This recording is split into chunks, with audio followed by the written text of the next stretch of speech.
Welcome to the first episode where my teammate, my beautiful bride, my college sweetheart, and I are here to share a little bit about the journey that we've been on in being a part of a family business for almost now 20 years in many ways, and now this new adventure with Bourbon Lore. So welcome, Miss Ashley Walker. Cheers, babe. Woo, let's hear it. Salute. Cheers. Salute, I am Ashley Walker. Mason and I are college sweethearts and have had the privilege and blessing working together for the past 2 decades in various different businesses. Yeah. Yes, that's true. And I think there's an element of, there's no way we can build something in the way of an incredible movement without having an amazing team. And there's no way to be able to be the type of team you want to be unless you have an incredible support network. And Ashley has been a big piece of everything that we've done since day one. And I wouldn't be the man and the teammate I am if it wasn't for her and all of her support. So this has been a family affair with Bourbon Lore. I guess a couple things that we've had a few people ask about, babe. It's okay. Like, all right. What was it like building your first, the healthcare company, Audigy, right? And you were a part of that with me. And so is there any kind of like insights or words of wisdom? Because I was the first employee 20 years ago. And Ashley came on as teammate number 8. We'd met in college, and after she had graduated, she decided to be a part of what we were building with our healthcare company. And she essentially helped us scale that to what it became, which was a almost 600 point of sale network across the U.S. and Canada. So she saw a lot of chapters, a lot of iterations. What was it like for you and I navigating building Audigy and getting that first company to market? Great question. I was waiting for the question. There was a lot of conversation. Like, just listen for the question, Ashley, so you make sure to answer it.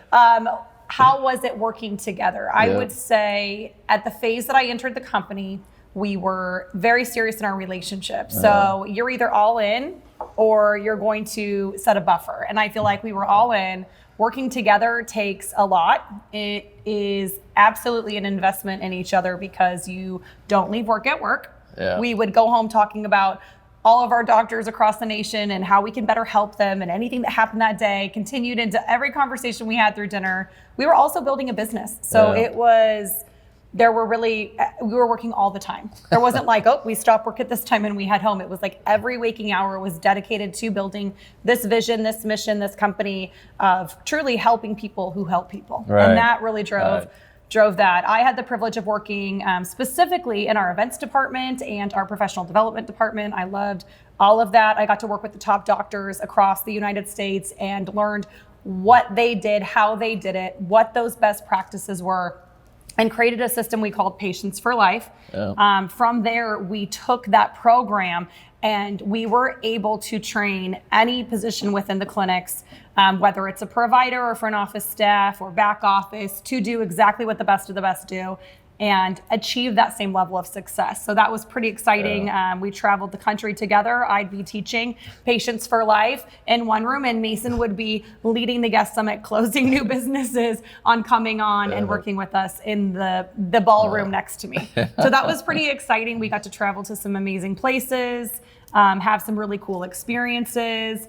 Fun fact, we actually got engaged immediately following one of these events. We added on to a trip that was already happening and took a destination that was close by, went up to Manhattan. So that was pretty exciting.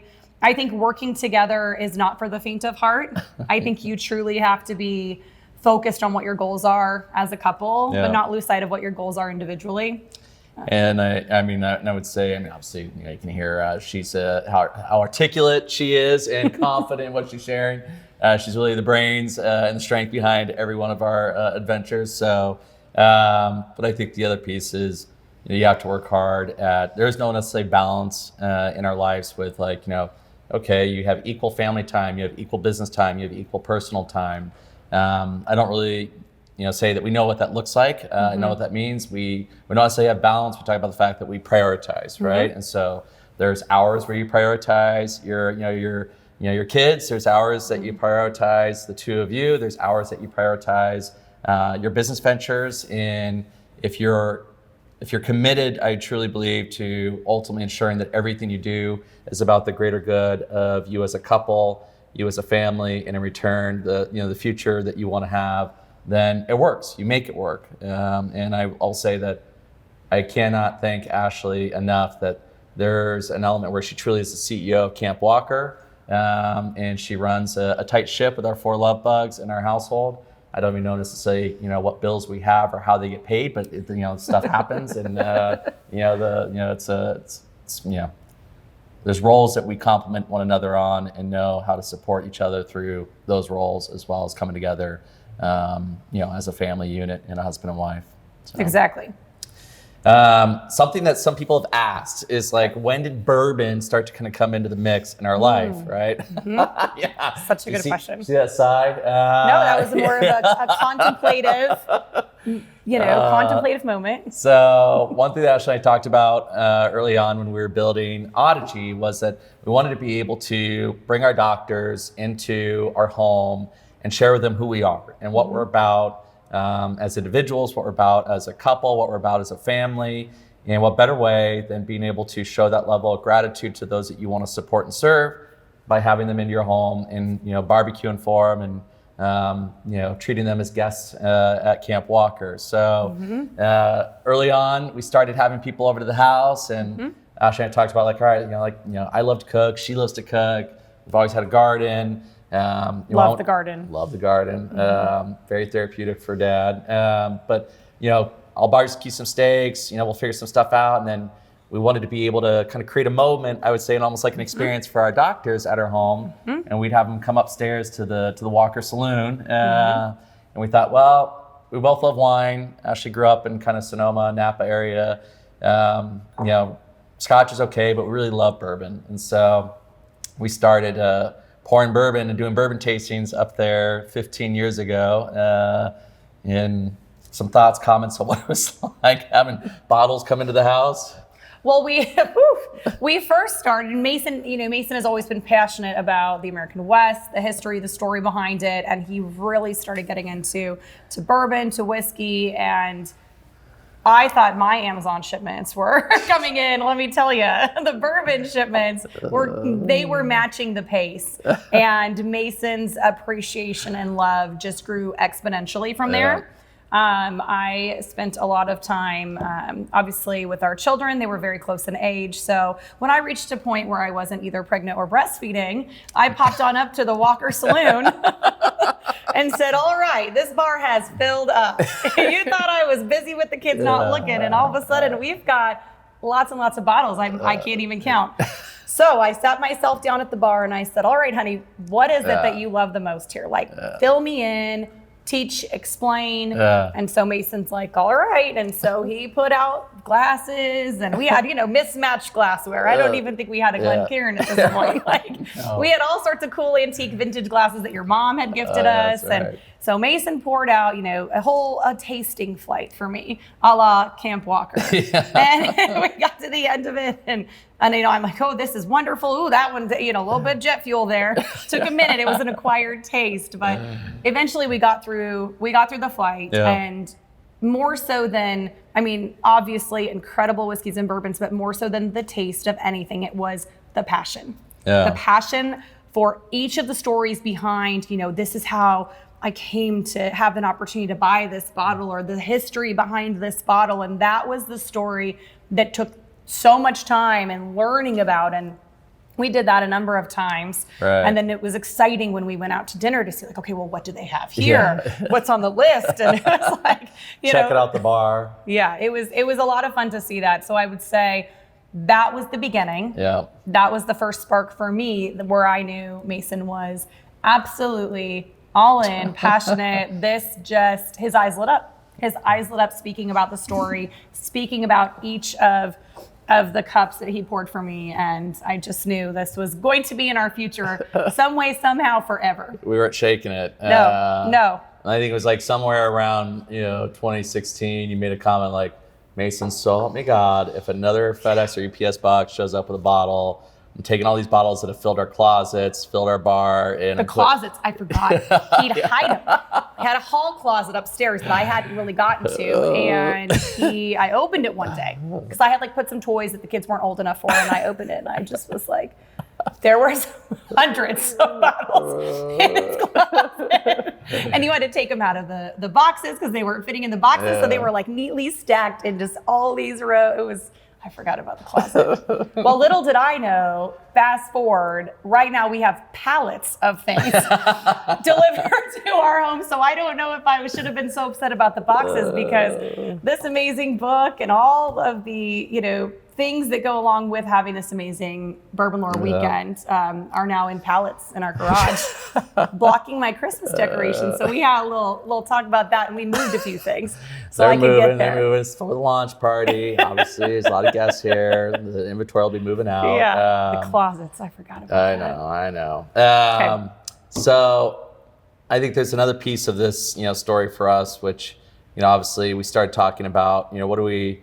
You'll remember probably around, it was like late 2018, 2019, we had an unnamed luxury auction house here that we have certain bottles. And, never did we think like these were value assets or, some sort of like art collection. It was just truly something we loved. We poured, we opened, we shared.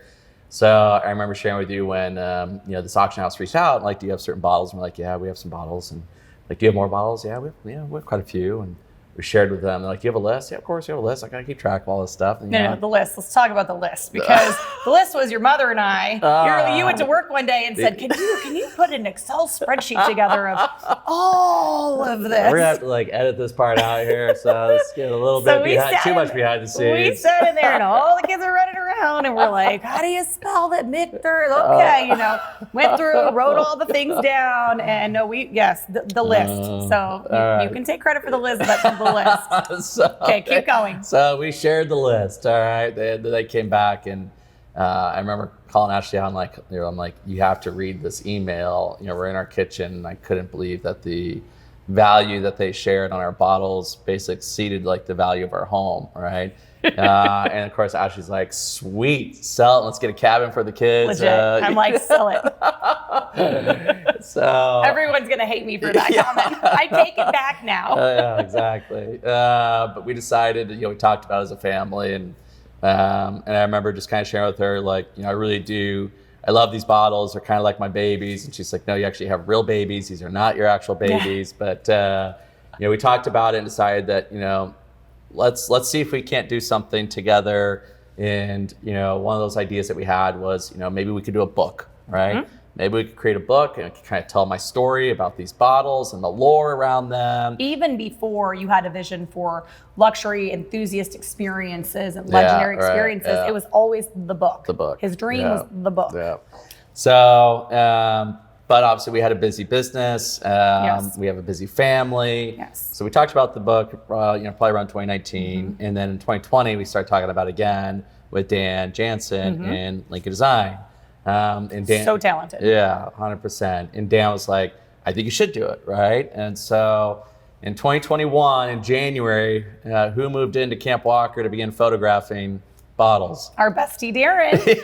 Our bestie Darren. And he was amazing, God bless him. Not only is his work absolutely impeccable, but he put up with quite a bit of chaos around him at all times. His professional photo shoot involved 4 small children wanting to help organize his photos each day. Hands-on. It was the hands-on experience Darren was not looking for. So we photographed what essentially was the first 300 bottles, and it really, Darren photographed up until we left in April. Do you want to say what else was happening during the photo shoot? You could share. We had made a decision, just like most people, COVID hit, everyone had a defining moment in some way, shape, or form. Yep. We decided to take that opportunity to travel as a family and explore the national parks. Yeah. We had an amazing road trip, but during the time that Darren was at our house, I was busy selling every single thing we owned. Yeah. So sometimes Darren would be photographing on some piece of furniture that he'd found or some shelf or with some accessory, and I'd have to kindly go in and say, I just sold that on Facebook Marketplace. Are you done shooting this? I've got to get it on the front porch. They'll be here in 15 minutes. Yeah, so he dealt with a lot of that too. God bless him. but it was awesome. And part of that, for really cool. context, was Ashley and I had talked, and we wanted to take this adventure. I was turning 40 in 2021, and Yes. we thought, well, let's do something a little bit different, right? What if we went and did this whole kind of living in the great outdoors? I don't really have, to me, I want to live my life as an enthusiast, and so you go all in, right? Like if you want to have a family and be a dad, I go all in on that, right? If you want to go out and explore the outdoors, well, let's actually liquidate everything we own, but we kept the kids, the bourbon, and the antique Colts and Winchesters. I'm glad you said the kids before the bourbon. If you would have said them in the opposite order. Well, I originally talked to Ashley, like, what do we keep? I'm like, everything goes, but obviously the kids, the bourbon, and the antique Colts, we'll keep that. And she's like, great, those are the 3 things we'll keep. Yeah, and we kept our photo albums, and some mementos. But we thought we'd maybe go out, live on the road for a few months, have the house remodeled, and then decide if we want to come back and move into an updated house. But a road trip turned into almost a year and a half. So quite the adventure in the best family time we've ever spent. Yeah. Kids have never been closer. They had one-on-one time for days and days and days with no other outside influences, but beautiful creation and nature. And Mason and I got to spend a lot of together time too. Good old front seat of the car. Where are we gonna live next week? Not sure. Family road trip. Let's find out. Let's just try to look and see what's available. It was amazing. We'll have to do a whole nother thing on that. But we got a whole national park series that we'll You have made to a good point though, that you're like, I don't want to do or don't do anything halfway. And I think that is almost an understatement, because Mason, if he is fixated on something, if he is passionate about something, if he is dedicated to it, he goes 155 at all times. And I appreciate that, because as a husband, as a dad, as a collector, as a goal of creating a book, as a goal of whatever he puts his mind to, he does. This man is absolutely driven in every single way. So yes, it's amazing. Thank you. Okay, back to what you were saying. Let's get back to the content here. Yes. I'm a little off track. It's all right. I love it. So one of the things that we decided, and kind of on this road trip, was that we wanted to we had a condo in Arizona for a while, and we thought this is where we want to set up camp, and we have a lot of family, obviously, as an Arizona native. So we set up camp down here in Scottsdale, and Clay Rising called. Remember on that New York Times article, and I was so giddy, like, I can't believe Clay Rising called me. It's like the New York Times. I have all of his books. Well, like, behind oh my the scenes gosh. there. Hello, Clay. This is Mason Walker. Exactly. Inside, he's like, I'm like, oh my gosh, Clay's calling me. Right? But remember when we invited Clay Rising? So the article came out in December 2022 in the New York Times. Yes. And then remember Clay and I talked in January and had some follow-up conversations around the article. Didn't the article have the photo I took of you and Darren? I think it did. Yeah. I mean, he's an amazing photographer, and clearly his work is very much showcases. But the one I snapped on my little iPhone of Mason and Darren in the office with just hundreds of bottles around them, just like to say. Yeah, congrats. Nice job. Thanks. Make sure you get some publishing rights to that. So Continue. Article came out in December. I shared with you that Clay, obviously, we reached back out, we had some conversation, and then I remember David Jennings flew out and Clay Rising flew out, and we hosted him for a few days. Yes. So they came over to the house, and we sat around, had some, let's say fireside chat, at night. Some cigars and some scotch. No bourbon. And so Clay and I talked about it. Dave and I talked about it. And we eventually were like, let's try this. Like, let's start this. Yes. And so went and lived in some national parks again last year. And then we came off the road. And September, we started on Instagram. So, good old Instagram. So we started sharing content on Instagram in September, video content in October on YouTube with some lifestyle type activity. And in November, we hosted the world's first 6-figure launch experience here in Scottsdale. That's right. So kind of take us up to when we talked as a family about the kind of conversation we had with, going all in on Bourbon Lore and what that meant for us as a couple. You want me to talk about that? Okay. Wasn't sure if that was a question. You were still talking. Well, I mean, we definitely, having Clay and David out was the catalyst. Yeah. That I first saw the potential, the vision, their expertise, and obviously more people have have come into the picture and come into the mix that are just such a blessing in our lives. But obviously it is, it's never been done before. Right. There's no roadmap. There's no game plan. There's no plan B. It's, Right. Here's what we're thinking. Here's what we're doing. I think as a family, when you make that commitment to start a business, to start a movement, to start a culture within the amazing, whiskey bourbon community, it's a little scary, but honestly, I always told Mason, even when we, had our first opportunity to have some money in our pocket and make some decisions about investments and things like that, what did I always tell you? My money is on you. Anything you have operational control of or influence, because I know this man has one of the biggest and best hearts I've ever seen. And if he always leads there, follows his heart, thinks clearly, he will succeed in anything. And so when he did propose that with Bourbon Lore and his vision, it's obviously refined a lot more as you kind of chip away at the edges. I know that everything will be great. I trust you. I believe in you, which is also why, Mason's extremely busy building Bourbon Lore and everything Bourbon Lore. And I've got everything else. I've got the kids, I've got the stuff, I've got the schedules, and where we can come together and support each other, we'll do that. But it's a busy time. So cheers to that, babe. Scary, but we're in this moment, so it's going okay, right? Yeah. I would say it's going more than okay. What are you most proud about with kind of this next step with Bourbon Lore, and what are you most excited about for 2025? Okay, so what I'm most proud of so far with Bourbon Lore is a variety of things. I think number one, watching you work as hard as you've worked behind the scenes, the things that nobody sees, right? Like just everything potentially falling apart in the last minute, and seeing you put it back together calmly, just respectfully going through the steps and making it happen, watching your growth personally and professionally as you've put your head down on this, and also seeing a vision when sometimes other people weren't seeing that vision. And you're like, no, let's go through it again. Like, here we go. We've got this.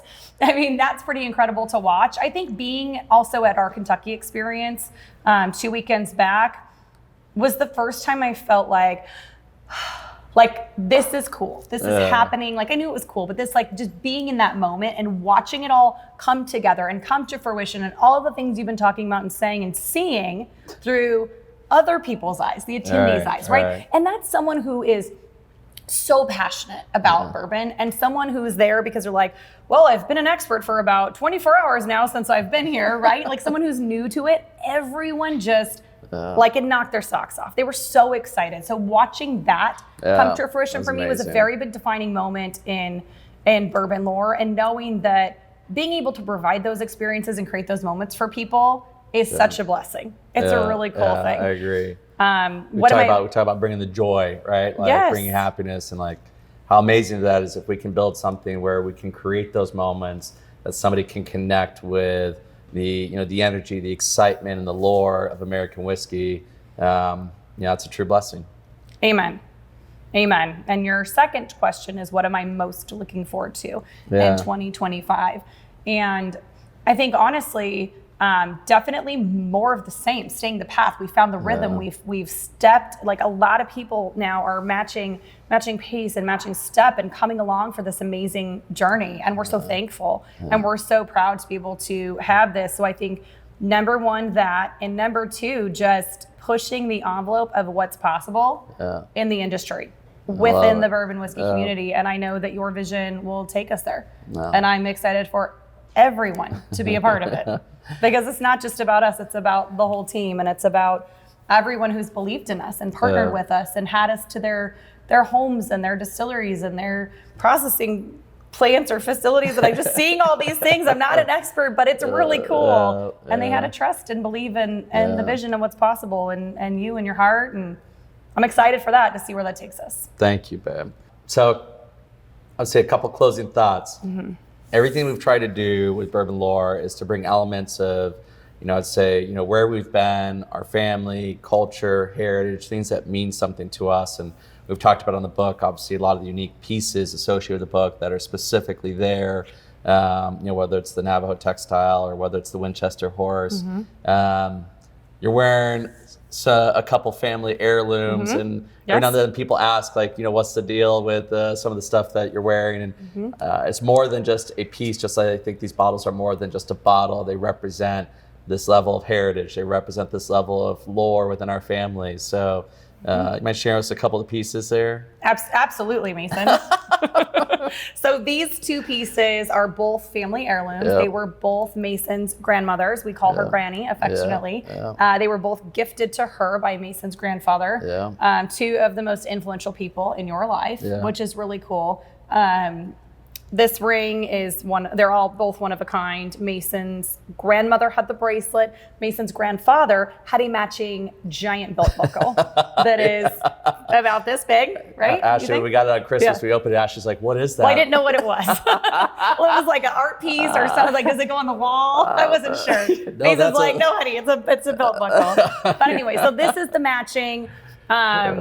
I know that growing up, when you meet someone and hear their story and their family, like number one thing that Mason has always told me, family first. Family's most important. He was raised with that attitude. Two people that truly, a variety of people have been a critical role in Mason's life, but your grandma and grandpa, Granny and grandpa always took such good care of you and helped you become the man you are today. So I'm very grateful. And for me, wearing these pieces makes me think of that and the legacy I'm creating with my family and how I can channel their love, their passion, their dedication to their grandchildren and children into our lives. Well so said. Thinking of the good there. Yeah, so legacy pieces, and this is from one of our Masons and our very dear friends, Dwight and Christy. They have a store in Tucson and have some beautiful pieces. They have an antique shop in Tucson, and I used to go there when I was 9, 10 years old, and they still have it to this day. And now we take our kids there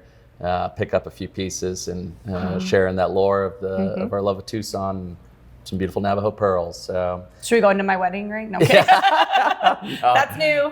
Maybe our kids will talk about that. Well, do I get to ask you any questions? I know this is not that kind of episode. I had a list. Hit us up in the comments if you think Ashley should interview me next time. I'd like to interview him. What do we think? We might actually get a few takers on that, so let's be careful. I'll tell my best friend to comment. She'll be like, please tell us more. No. All right, let's stay focused. Okay. I just wanted to take a moment. We've obviously been building Bourbon Lore at a rate and a speed that you really want to bring something incredible to life. But most importantly, this has been a family commitment, and I didn't want to take this moment and celebrate the launch of our book without celebrating my love for you, my appreciation and gratitude, and that we wouldn't be able to do what we're doing as Bourbon Lore if it wasn't for you. So I love you, babe. Thank you. Cheers to Bourbon Lore, and cheers to American whiskey. Love you. Thank you. Cheers. And I am honored and excited to be a part of this journey, and I'm so proud of Bourbon Lore, the entire team, and I can't wait. Thanks, Can't wait for all things to come. Cheers. Cheers.